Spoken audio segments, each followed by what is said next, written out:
AP మాజీ CM జగన్తో selfie దిగింది జైలు కానిస్టేబుల్ ఆయేషా భాను. మొన్న గుంటూరు జైల్లో ఉన్న వైసీపీ మాజీ ఎంపీ నందిగాం సురేష్ను పరామర్శించేందుకు జగన్ వచ్చిన సమయంలో ఈ ఘటన జరిగింది.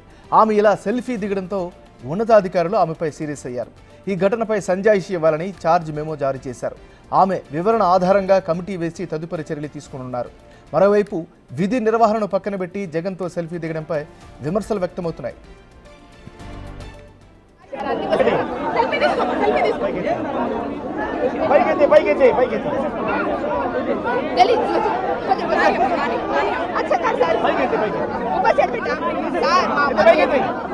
అభిమాని సార్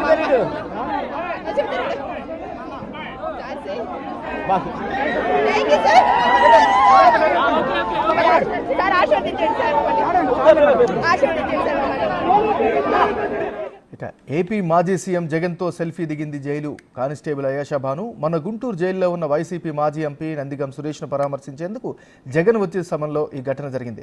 ఆమె ఇలా సెల్ఫీ దిగడంపై ఉన్నతాధికారులు ఆమెపై సీరియస్ అయ్యారు.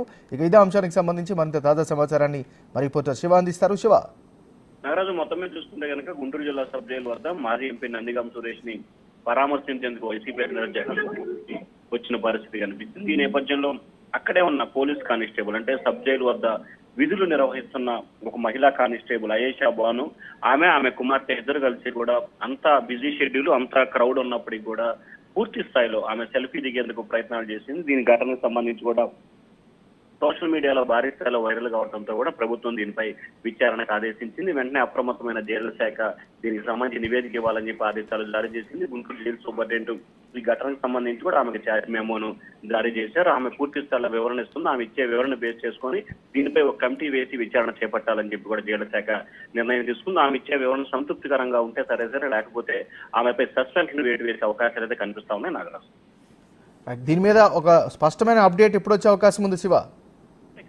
ఈ రోజు మధ్యాహ్నానికి ఆమెకి నోటీస్ సర్వ్ అయ్యే అవకాశం కనిపిస్తా ఉంది. సోమవారం వరకు ఆమెకి గడువు ఇచ్చినట్లు కూడా తెలుస్తా ఉంది. అంటే 3 రోజుల నుంచి 6 రోజుల పాటు ఆమెకి గడువు ఇస్తారు వివరణ ఇవ్వడానికి. ఆ వివరణ ఇచ్చిన తర్వాత దాన్ని ఉన్నతాధికారులకి పంపించి ఆ తర్వాత ఉన్నతాధికారుల సూచన మేరకు ఖచ్చితంగా అధికారులు అంటే ఆమె ఇచ్చిన వివరణ సంతృప్తికరంగా ఉంటే సరే, లేకపోతే కనుక ఒక కమిటీని వేస్తారు. ఆ కమిటీకి సంబంధించి దానికి కూడా 5 నుంచి 7 రోజుల సమయం ఆ కమిటీకి ఇస్తారు. ఆ కమిటీ ఇచ్చిన నివేదికారంగా ఆమెపై సస్పెన్షన్ వేయటమా లేకపోతే తాత్కాలికంగా సస్పెన్షన్ వేయటమా అనే దానికి సంబంధించి కూడా అధికారులు నిర్ణయం తీసుకుంటున్నారు. ఓవరాల్ గా చూసుకుంటే ఈ నెల చివరికి ఈ అంశానికి సంబంధించి క్లారిటీ వచ్చే అవకాశాలు అయితే కనిపిస్తా ఉన్నాయి.